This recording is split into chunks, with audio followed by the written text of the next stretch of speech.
Jack is saying to us this evening, if you want the handout, to download the handout, the download link is below the chat window. And the handout is the 8 lifetime dilemmas, these 8 scales. So I'm going to, unless you chime in and ask me some questions, and I hope you do, and they may be related to these dilemmas and they may not. And usually I'll be able to take whatever dilemma you have, whatever question you have, whatever's troubling you or confusing you, I'll probably be able to place it on one of these 8 scales, these 8 lifetime dilemmas. So Jack is saying you may need to reload the link to the red room in order to see the handout. And you know how to, he says, simply refresh the page, reload, then the link will appear. He says, fear not.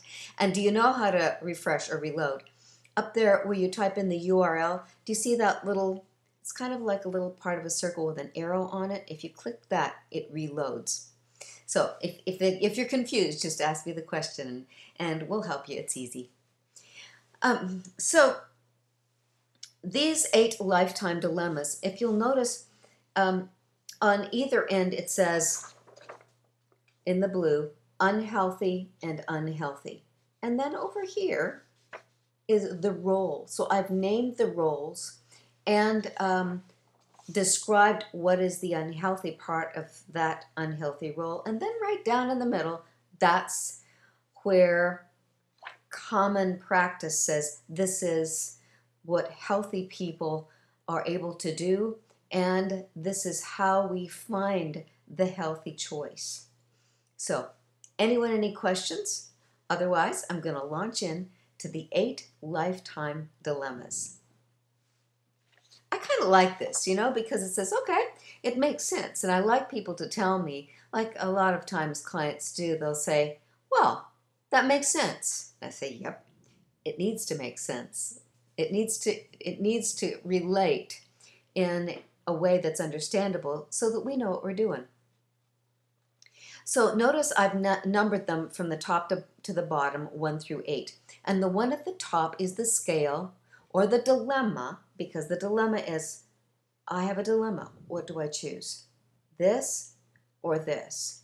And so this dilemma is about trust and feeling safe or creating safety in your world. And notice this is the very first lesson that our babies want to learn. They want to learn that they are safe and secure. And if we can learn this as a baby, we have a good trust radius or a good sense of being safe and secure for the rest of our lives. And it coordinates with this model, which is, and you'll see there are, as usual with my work, 6 levels, 6 different elements of what we want to develop in ourselves. And there are, again, 2, the gift and the curse. So this isn't the continuum, it's where the healthy one is and where the unhealthy one is. The healthy child that has to do with this trusting and safe continuum is a trusting child. A trusting child and the unhealthy or the wounded, actually a child is not unhealthy, it's wounded, is the surviving child that's kind of hanging on to keep alive. So when we've been wounded as a little baby even, or somewhere betrayed or wounded along the journey of life, we either are suspicious and therefore orphaned in some way, or we've been overprotected and we've been not taught about the middle. So if we're on the other end of the orphan, that's the innocent. That's when we're too naive. And I don't know about you, dear listeners, this evening, and thank you for tuning in. When I grew up, my parents, the way they treated me was over here on the innocent side, which means I didn't really know that adults weren't trustworthy because they made sure that I was around trustworthy adults. They didn't teach me. They didn't think it was good to teach me how to be suspicious or to feel the experience of being orphaned. Well, you get a little bit of that as life goes along, but really and truly, I did not learn that lesson of where do I fall to be safe and trusting, knowing that there are innocent, sweet people in the world, and there are suspicious and manipulative people in the world. And I didn't learn that until I was married to my first husband. Not really.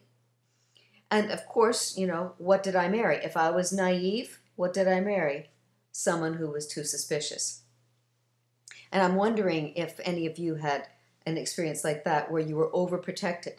And we typically think that the innocent, the naive, the sweet, trusting, loved child has been parented at the best level.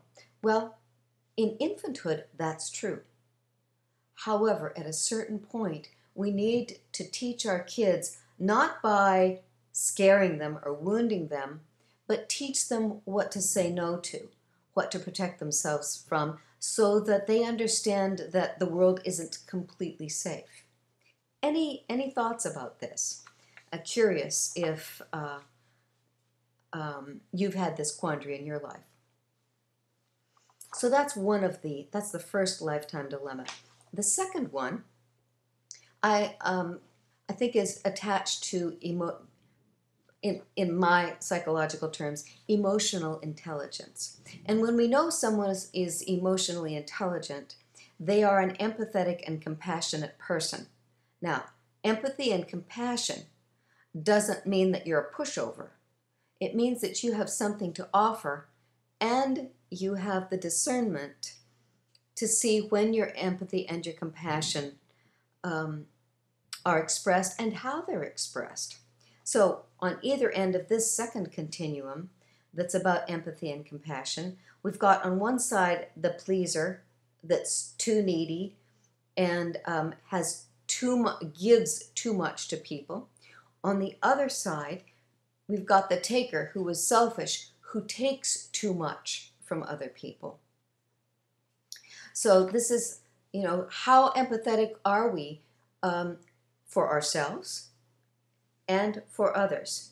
We need to have that grace with how much do I need and how much do I give? And what I want in a healthy relationship, and this, of course, as a marriage counselor, this comes up quite often. We want a really nice give and take. We want each person to be generous and to receive generously, because we want both people to be empathetic, but not in the terms of a doormat or a pleaser where they're just giving, giving, giving. We want them also to receive. And that means that you don't take, you're not selfish, you're not looking to get. You're receiving because the other person is so willing to be generous. It's an interesting lesson that some people need to learn. And I've experienced this more than once with people who don't really connect in relationships until later in life. And, maybe they haven't had a good relationship in their childhood or growing up years. And so they've been sometimes rugged individualists, which is the taker. It's like, I'm not going to get what I need, so I'm going to take what I need, and I'm going to be independent. And that leads us down into the next dilemma, which is about being bonded and belonging. And then on the other hand, the person who is needy and pleasing, where they're not assuming that they're going to get what they need unless they please somebody and give. And then they get in the pattern of just giving, pleasing, caretaking. And even if they find a relationship where the other person wants to love them and give to them, they're so busy giving, giving, giving and they say, no, no, no, no, no, I don't need anything. And then what if you want to love somebody like that and they don't let you in? They don't let your love in. So there's the lifetime dilemma with that continuum about how our empathy and our emotional intelligence works, that it's wanting to be empathetic and generous with other people, and also being compassionate so that we connect and let that person bond with us, which takes us down into the third dilemma, which is on one end too enmeshed and on the other end too detached. This has to do with bonding and belonging. And we learn to bond and we learn to belong, of course, in our family of origin. How it was with our mom and dad and brothers and sisters. And of course, there are many, many kids, many people who experience a family that doesn't stay together. It separates. There's a divorce or a death or something or other happens where that sense of bonding and belonging is disrupted or shifted in some way.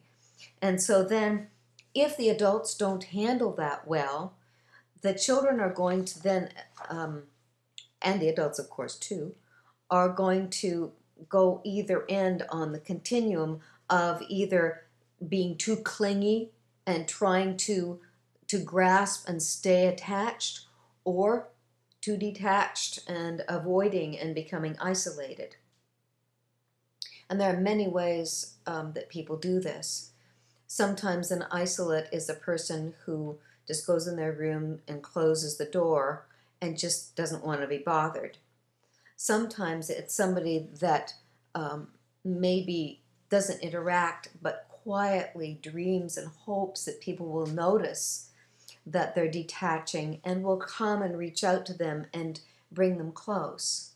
Then, of course, on the other side, there is the person who is too clingy and too enmeshed. And, we see that with little kids when we take them to daycare or to schools, and they're just traumatized, holding on to mommy's legs and just terrified. And when the mommy leaves, they continue to be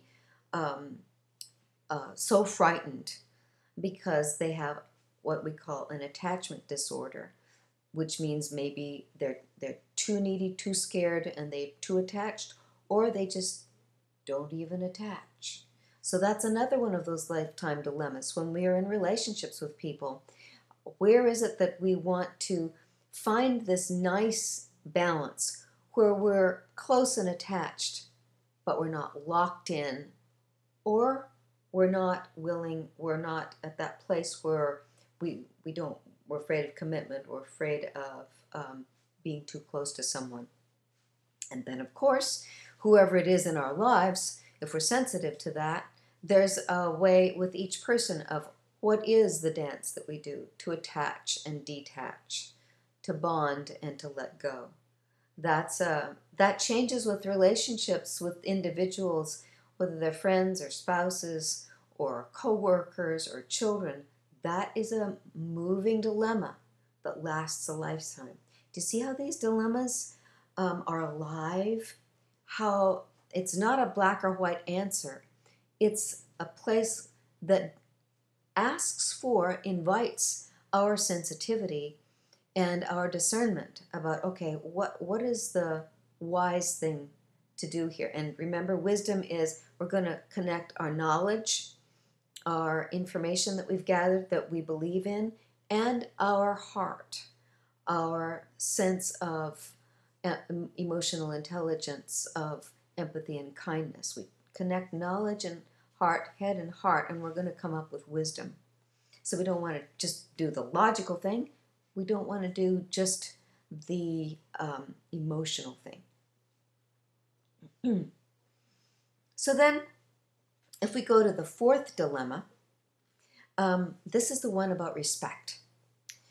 So on one end, this person is a user and a taker and has no boundaries, just walks in and takes what they need without respect for you or your property.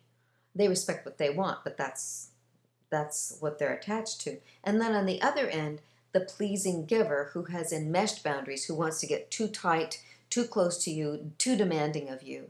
And so this is another one of those dilemmas where we want to do the dance of where do we respect ourselves and our space, our property, and where do we respect others and their space and property. Any questions about this? Any concerns that you tuned in with tonight? I'd love to hear from you, and I trust, please let me know that you can see the picture, you can hear my voice, and you're able to type. And if you can't, goodness sake, send an email ASAP to Jack. And if you want to send an email to Jack, because he's chiming in, he's taking care of us, he's our tech support guy, my sweetie, his email address is right here.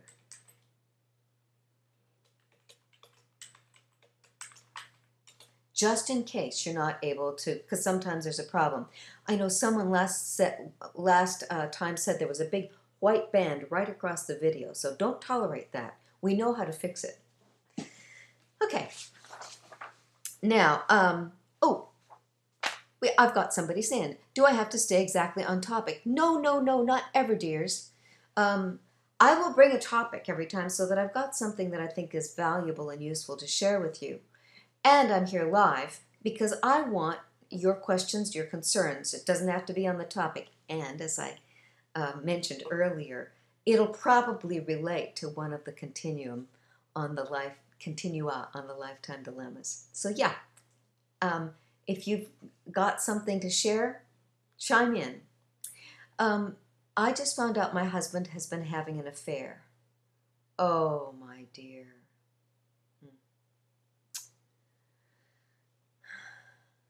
For a long time. How old were you when you got married? And how long have you been married? If you can share that with me, that would help. That's if you're invested in your marriage, that's one of the most devastating things any of us can experience. It's, for a lot of us, the most significant betrayal of a lifetime. I never suspected he could be such a creep to me. And if you didn't suspect he could be such a creep to you, that says that he's been living a dual life, and in some form or another, he's been showing up for you and loving you, while he's been in a relationship with somebody else as well. And you know that it's not black or white. Remember, what we're talking about here is lifetime dilemmas. And so we can love many people in many different ways. And so if you weren't aware of this, then obviously there's been something in your relationship that you've been believing in. I found out on Sunday. So tell me, how old were you when you got married? If you can, that would help. And how long have you been married? How old are the two of you? That figures into when affairs happen. And I do have a paper that I wrote about infidelity and the 4 patterns that are underlying when a couple experiences infidelity. And of course, when there is an experience of infidelity, then there are usually 3 choices. And one of the choices you probably don't want. The three choices are, number 1, you talk about this and you look at it and you don't change anything. And, you know, that's almost never. However, sometimes, you know, there are couples where she says, just, you can have your mistress, just don't tell me about her. Or he says, you can have your guy friend, just don't tell me about him. Or you can have your guy friend when you're in the other city. And there are couples who do live like that. Most of us don't ever want that, but I have to say that. And then you look at the affair, and um, the person who has been unfaithful says, I am so sorry. That's not what I want. I want our marriage. And at that point, the person who has been unfaithful has to completely cut off the affair and get clear and honest and rebuild the relationship. Or the two of you talk about it, and the person who is having the affair says, well, you know, I've really just been staying around because I didn't want to hurt your feelings. And then you talk about how to separate. So let's see what our dear lady says. I found out on Sunday and I couldn't believe it. Yeah, because if it's been happening for a year and you didn't know about it, of course you wouldn't believe it, because it's been happening under your nose, and there were no signs that you noticed. So it would be a complete lie. I'm scared and unsure of my family's future, of course. Absolutely. And I'm wondering if you have children and how old they are. I help people recover from affairs regularly. And so, you know, there are ways to do that, and to heal from that, and to use it as an experience that actually takes you to another level of intimacy in your marriage. And sometimes the truth is that that person has been gone for so long that there's not much left in your marriage. And you know, that's very disconcerting when you find out there's been an affair for so long and that you're not sensitive to it. So, you know, that's very confusing. If you email me in private, if you want to, I would be happy to send you. I'm just trying to think how to make this available to you. I have an article on infidelity with scenarios of couples, their story of how the infidelity occurred and what we can do about it. So I'm very happy to help you, dear. And it was interesting because actually I was on the news, the 9 o'clock news, twice last week. And the first interview was, they wanted me to talk about always a bridesmaid, never a bride. So I shared my opinion about that. And then the last interview for the Friday news was having to do with infidelity and the three examples of infidelity or sexual indiscretions that were in the news last week. And so at that point I shared the 4 different patterns underlying infidelity.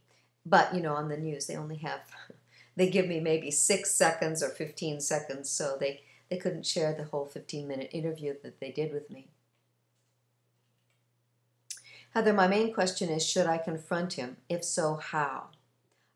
So he doesn't know that you know he's been having an affair. Well, of course. You can't keep it to yourself because it's now changed you. And, you know, bottom line, aggressive confrontation really isn't very useful or effective. Although, when you begin to recover from an affair or infidelity, sooner or later you're going to feel angry, and your spouse is going to need to be able to listen to your anger and understand the degree of agony and harm that's been caused.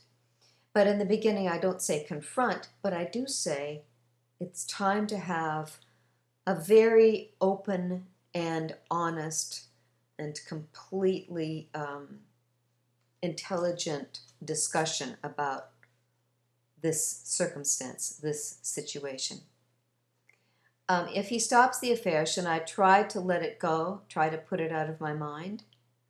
Well, yes. However, you're going to have lots of questions, and you don't get over an affair just because the spouse stops the relationship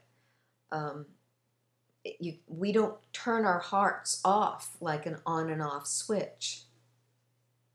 And so, as I said earlier, when we're looking at these lifetime dilemmas, several of these have come into question now for you. And you're going to have to navigate your way through this. So, first of all, he's broken your trust. And that's the very first dilemma that we were talking about. And you haven't been suspicious at all. You've been trusting and thought you were completely safe. And if you want sexual fidelity, then you weren't safe. And so that means that he will have to rebuild your trust. And that trust is rebuilt only over time and proving that he is trustworthy. Let's see. So maybe I should not tell him I know about it, because if it stops, it would be better for me to never bring it up.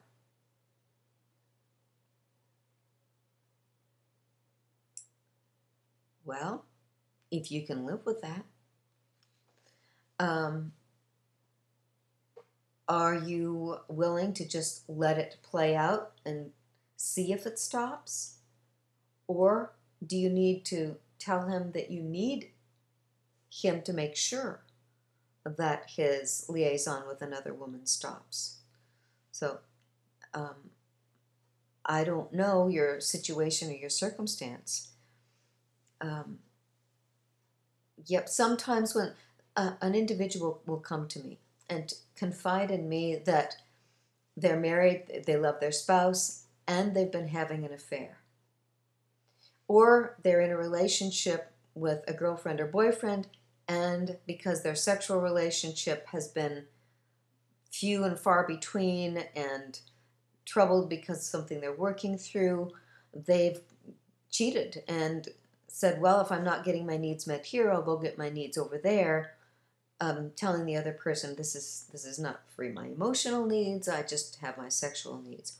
Or, the other person is believing that you're going to end it with one person and come to them, and is that your intent? Sometimes it's not.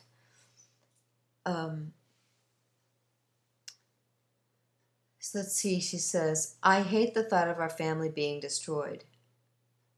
And I am in complete accord with you. Destroying a family is a lifetime trauma, and it takes healing and adaptation and finding a new sense of identity, losing part of your identity. It's huge. It's very complex, with dozens of secondary losses for each family member. And so, that would be the last thing that we would want, is for a family to be destroyed. And then she says, so if it stops, I would be better off if the issue just goes away. Well, yes. And are you going to be able to be at peace inside? Or are you going to have a suspicion come up in the future where you're thinking, can I still trust him? What if he's started another affair? What if he's womanizing or cheating on me again? It's hard to know without knowing all of the circumstances of what you're describing. Let's see, and it can't just go away if we get into a fight over it. It's the fight that would destroy us. Well, fights don't destroy people, and fights don't destroy relationships. They are conflict, and what we need is to resolve the conflict. And you don't have to fight in order to resolve a problem.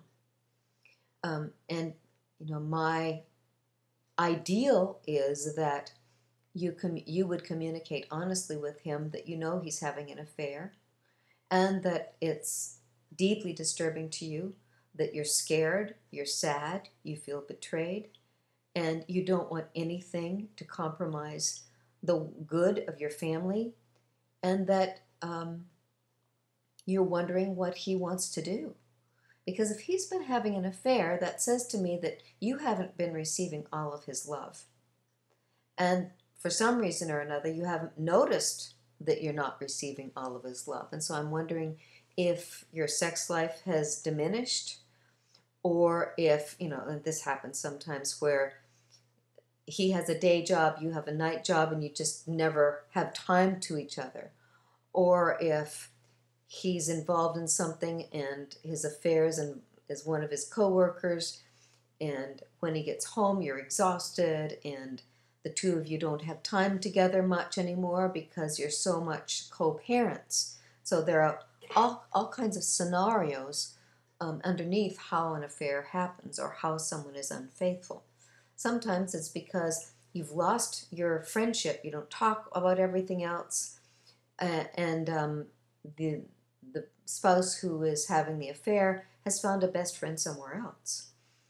And then that best friendship, your best friend is your lover, and that best friendship turns into a lover and then an affair. So, no, you don't have to resolve a conflict by fighting. In my mind, fighting never goes anywhere. It's just a lot of noise and a lot of selfishness. However, solving problems requires us to be intelligent and emotionally calm and stable, even though inside we're scared or anxious or concerned. A fight isn't what mature people do when there's a difficulty. A fight is not what you choose to do. You want to solve the problem, and you want honesty. You want character and integrity, and that's, as I said, so the respectful thing here is that he has disrespected you by betraying his fidelity to you. And that means that then if we go down to continuum number 6, which is character and integrity, he is a righteous, or he is a betrayer of some sort. I don't know if he's righteous about it, but until you talk to him about it, you won't know. But he's betrayed his sexual commitment to you. And so he's cheated on you. And I'm not sure what that means. When there's an affair and we think that the marriage is good, there's, from my experience and my opinion, there's always something missing in the marriage if one of the people can go outside of the marriage and cheat. And you may not be sensitive to that, and you may not have shared that with you, or he may have shared it with you a long time ago and you just thought it was a complaint rather than a deal breaker. Also, the continuum number 7, which is about being self-controlled, self-mastery, rather than being a sabotage with being aggressive about things or being passive about things. If he's been passive about asking for what he needs, or if you've been passive about not keeping your marriage connected and deep and intimate and rich. And then the last continuum has to do with empowerment. And that means how do you wield your energy? Or do you try to control things by being aggressive?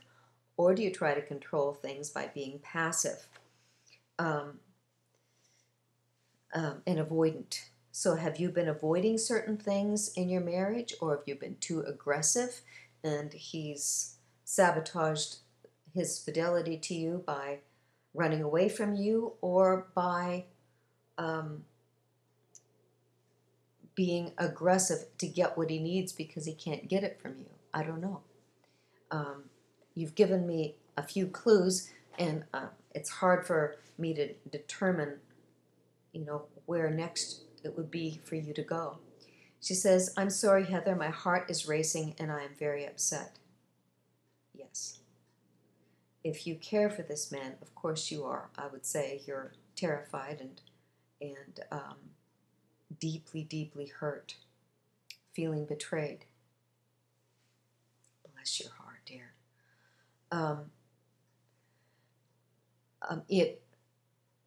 The simplest thing, really, when we're feeling so disturbed and distraught is to put it on the page, to write it all down, to get it into words so that you're listening to your wisdom as well as your hurt heart. And I would say that you're going to have some kind of a conversation, because a marriage is built on trust and best friendship and romance. And so somehow or another, the best friendship and the romance has been disturbed in your marriage. And I don't know what caused him to be able to cheat on you, but most of us, men and women, don't cheat on the beloved when we have an intimate relationship. And if there is infidelity, that says there's something that's been missing for a while. And I'm wondering if you're sensitive to that. Do you know what's been missing? Sometimes it's just that you've fallen into being co-parents rather than husband and wife, and two people who love each other and who are sexually and mentally bonded. Let's see here. Let me go find something. And if anyone else has some questions or some thoughts, I'm glad to hear from you. I'm going to look for my infidelity article. Here it is. And share a little bit of that with you. Because someone called me from a newspaper or TV station a while back, and they asked me what I thought of this this website. It's a dating website where married people are looking for lovers or mistresses, where married people that don't have a good sexual connection in their marriage, they don't want to leave their marriage, but they want a sex life because they don't have a sex life in their marriage. And so there was a reporter asking me for my opinion. Well, as you can imagine, I had some opinions. And if I'm to tell what I really know and really believe about infidelity, it isn't in 5 minutes. It's quite complex. And so I see when there is infidelity, there are four scenarios. One is a lack of maturity, one is a lack of emotional intelligence, one is a lack of knowledge, and the fourth is a lack of skills. And so a lack of maturity, where people aren't able to have deep intimacy in their relationship for whatever reason. Maybe they started relationships too young and they don't know how to go deeply into themselves, let alone deeply into a relationship and have deep, true intimacy, which is complete, honest friendship and a romantic bond that's sexually mature and vulnerable. And so then they don't have the ability to create adult novelty and arousal, and they do it more on the surface level like adolescents would. And so if they're not getting deep intimacy like for adults, then it's kind of just on the surface, and they can go and get goodies elsewhere, so to speak. I could say a lot about that. But the second one, about lack of emotional intelligence. So people compensate for underdeveloped emotional robustness by using defense mechanisms. So, and there are, I'm going to just read you from my article here. There are 5 major categories of being defensive, but 2 manipulative styles based on fear, and that create behaviors that are either too self-centered or too driven to please. So do you see that that's on the user-taker, pleaser-taker continuum, the number 2. empathetic, and compassionate. So this is about emotional intelligence.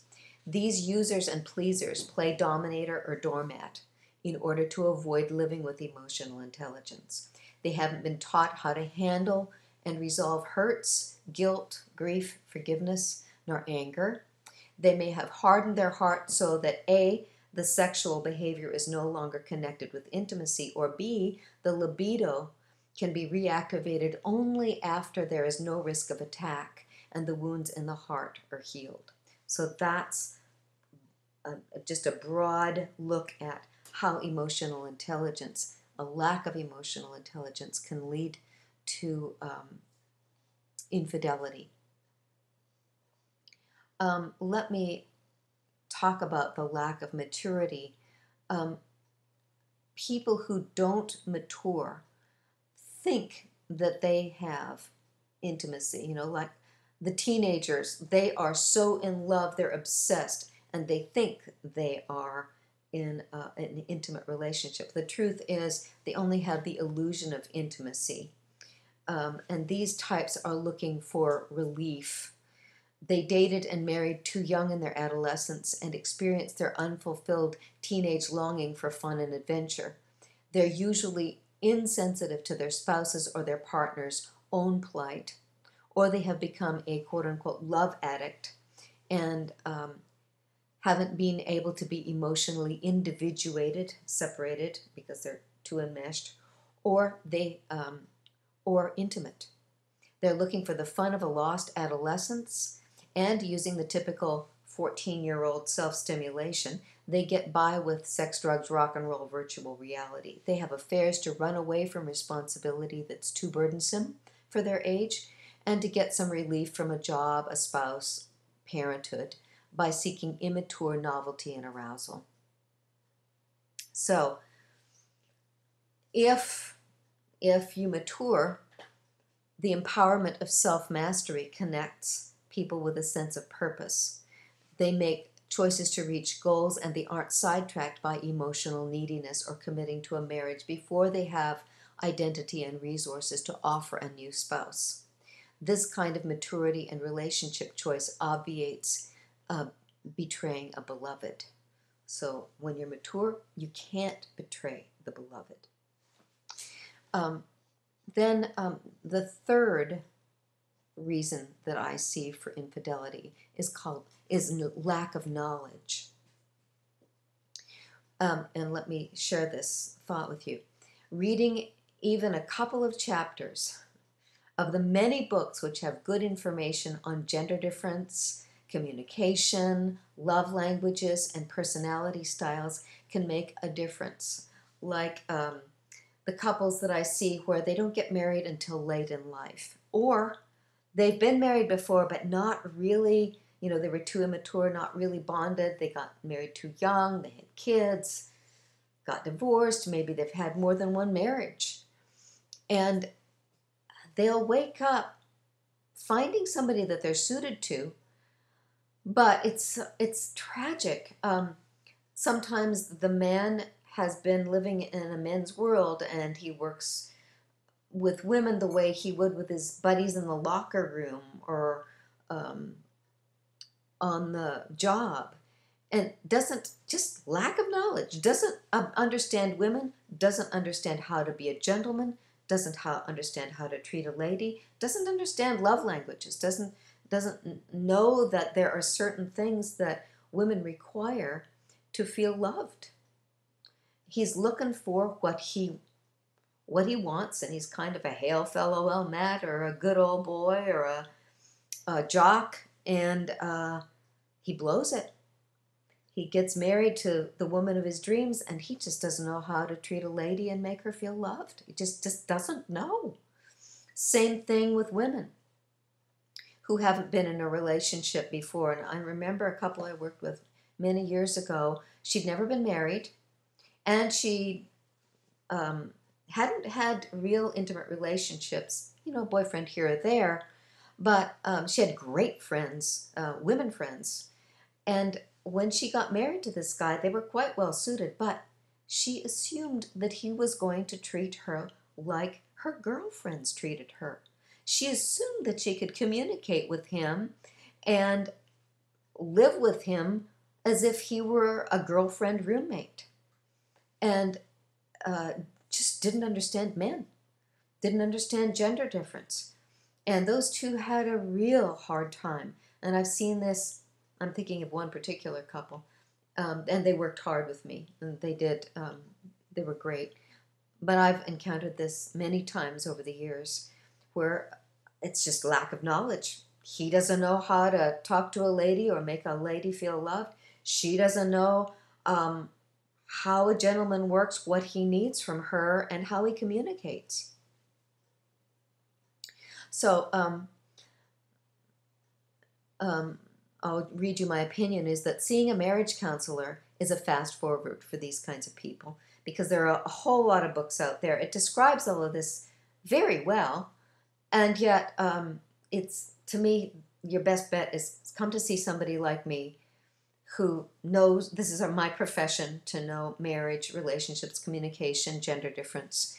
And, I'll look at what you do and what you don't do. Although it's not easy. It's sometimes it hurts. Sometimes it's humiliating or embarrassing to find out, doing your best, you've still been too selfish, and you've still been expecting too much rather than knowing what to do to give. And that's what's necessary in an adult relationship. We need to be there. I need to be there as a woman with my husband, knowing what it is that he responds to, what it is that he needs from me as a woman, and hoping that he is willing to understand my femininity and how I need to be loved by my husband. So when I can work privately with a couple, I can determine which elements of relationship abilities I need to teach first and make a difference for them in a couple of weeks. It saddens me when people feel a need to look for love away from the one closest to them, and they don't make an effort to look for solutions with experts or with expanding their knowledge, their skill sets.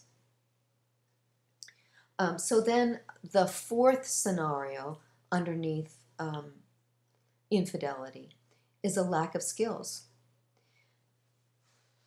Romance is a skill, dear hearts.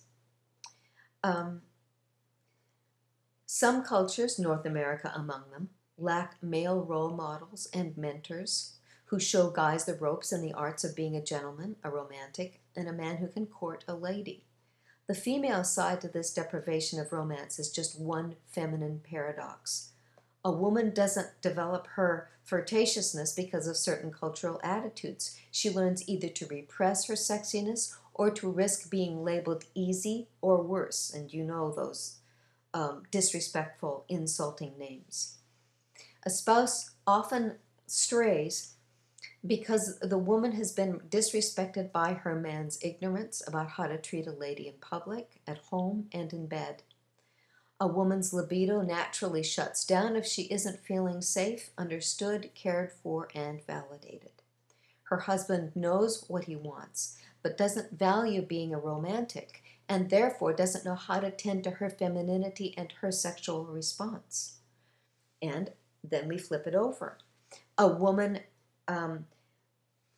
how many times have I heard a woman say, well, I have to meet his needs, or it's my obligation to take care of him sexually? Well, that means that she hasn't been matured by her family to know how to enjoy being female, and doesn't have the knowledge or the skills to be a great lover or a fun lover or a happy lover inside of her own body, and to enjoy the sexual relationship, and then loses in this place in a marriage where it becomes tragic that one or both of the people just doesn't have the skills or the health inside themselves to be able to be giving and taking of however the stride needs to be found for this intimate relationship. So there you go. I have quite a few costs of losing intimacy and costs of skipping adulthood, the immaturity, and so often, if we want to recover from infidelity, it really is what I call a matter of growing up and doing what a man and a woman need to do to find a way to live together, loving each other. That means both giving and receiving love. And of course, my responsibility is to give all the love that I know how to give and to allow whatever my partner knows how to give, to allow it to come into me, my mind, my heart, my body, and um, allow myself to feel loved. So, growing up, in order to have an intimate relationship, 6 things: it's a matter of the heart, of emotional intelligence and psychological agility. It's a matter of identity, having a sense of your own significance, your own purpose in life, and how that is in your intimate relationship. It's a matter of power, of having your own energy, having enthusiasm and a sense of achievement in your life, so that you're not depressed and shut down. Number 4, it's a matter of a sense of mission, creativity, and lifestyle. Having a marriage is a part of your creativity, your energy, your how you live your lifestyle. It's a matter of community. In a marriage, in order to feed our marriage, we need to have good friends and social connections. And then number 6, it's a matter of true intimacy, about commitment and keeping commitment and not breaking trust, and about romance, where you enjoy that sexy romantic connection and the desire to adore someone and to express that romantic adoration. Not all the time, and you know this, with artfulness and paying attention. So,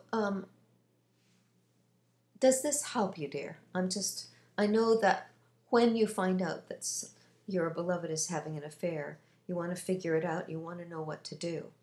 And sometimes knowing the cause is telling you, okay, this is what was missing in our marriage, or what's slowly been squashed or not nourished in your marriage relationship. And then what you need to do to revitalize it and to bring it back to life and to give it substance. And the truth is, I think intimate relationships, and I'm sure most of you will agree with me, go through a cycle or through different cycles where they're learning and growing, they're kind of just there, learning and growing, doing something new, special, facing difficulties and adversities in life. So let's see, she says, so are you recommending that I should confront him? Well, if you want him to stop the affair, you're going to have to be honest. I don't know about confrontation. I don't say confrontation. I'm saying you're going to have to be honest. You have to be truthful. And you might write it in a letter so that he has some time to think about it and think about his response to you, so that you're not confronting. But what if it just burns itself out over time? Well, it might. Are you comfortable with that? And I'm wondering how you found out. And I'm wondering, if you know the person, do you think it will burn out over time? Yes, you can do that, dear. You can walk into your marriage, look at what's been missing, and put life into that, and take him by the hand and have him join you, and expand the time and the quality that the two of you put into your marriage relationship, and that it will go away. That's very possible. And if you're strong enough to do that work, I certainly encourage you and support you. So if it does, wouldn't it be better to not say anything Maybe, maybe so, dear. Um, and you know, you may want to live with this for a while and just see what happens. Um, and there are people, men and women, who can do that. To know about it and say, I see what's missing, and I'm going to work on it and get him back, get her back. And if time goes on and that happens, I take off my hat to you. That's a very, very giving, loving, and strong thing to do. And if time goes by and it doesn't get better, can you live with that? And, you know, I'm wondering how old your kids are and what the complexities are around the infidelity. You know, what happened with you and him and your family and your home. You're very welcome, dear. She says, thank you, Heather. I think I could be a better wife to him. There you go. That's what a mature woman would say. But I'm so upset. Yes, I would say so. It's what I would call cosmic 2x4. It just slams you and slams you awake to think of at a much more sensitive level of awareness. And so, yep, it sounds to me like you want to be a better wife to him, and that you're going to roll up your sleeves and go about doing that. And I support you. I cheer you on. And nothing ventured, nothing gained, right? Try it. Give it all you got. See what happens. What a beautiful way of thinking you have. I'm noticing how kind and caring you are, that you don't want to harm your relationship or your family, and that you're willing to tolerate some trauma inside in order to move forward and make this better. Thank you, Heather. You are great. I learned a lot tonight. That's somebody else. Oh, I am honored to be here and to answer any questions that any of you have.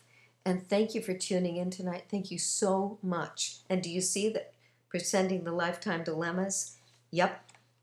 Several of them are activated with this story, with this lady and finding out that her husband is having an affair. The trust, the number one, the trust dilemma. Number two, the empathy and compassion dilemma. Isn't this lady compassionate and empathetic? That she doesn't want to go have a fight and confront him. She's wondering, should I? What a powerful and gracious lady she is. Bonded and belonging. She's saying, I could be a better wife. That may be in that bonded and belonging continuum. And the respect. Is she willing to see if she can earn his respect back? And goodness knows she's being respectful by saying, let me see if I can be a better wife, and maybe the mistress will go away. Confident and worthy. My goodness, you are confident in yourself and confident in your marriage and in your family, that you'll go the extra mile to keep it and not disturb it. Your character and integrity, you're seeing he's cheating you, and yet you're holding on to your own strength, your own honor. And talk about self-controlled. There are some people that would just go yelling and screaming and get angry and confrontive and emotionally just no self-control whatsoever. And yet here this lady is with very much self-control, even though she's in agony and so upset. So, Heather, thank you for saying your wonderful words of encouragement to me. Oh, well, sweetie, it's so easy.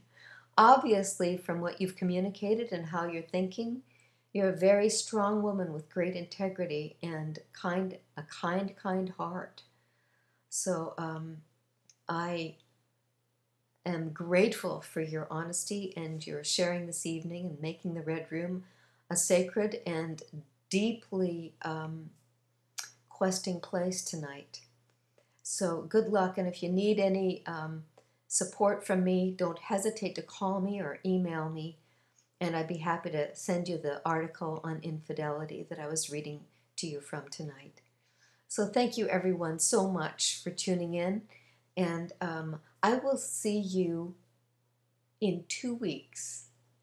Next week I am thrilled. I've been invited to train a unit of mental health professionals in the Army.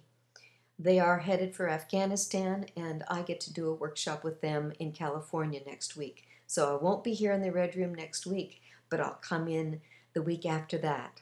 So thank you so much for tuning in tonight, everyone, and making the Red Room a delight for me and a place where people like the lady who has been just found out she was betrayed, to have her feel supported and cared for. So great good wishes to everyone, and good night, dear hearts.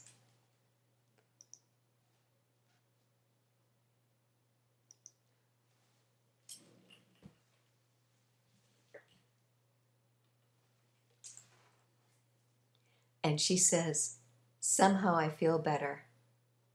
Good. Because perhaps you have a plan of action and you know something to do, how to figure this out, and how to be, I think probably when you said, I can be a better wife.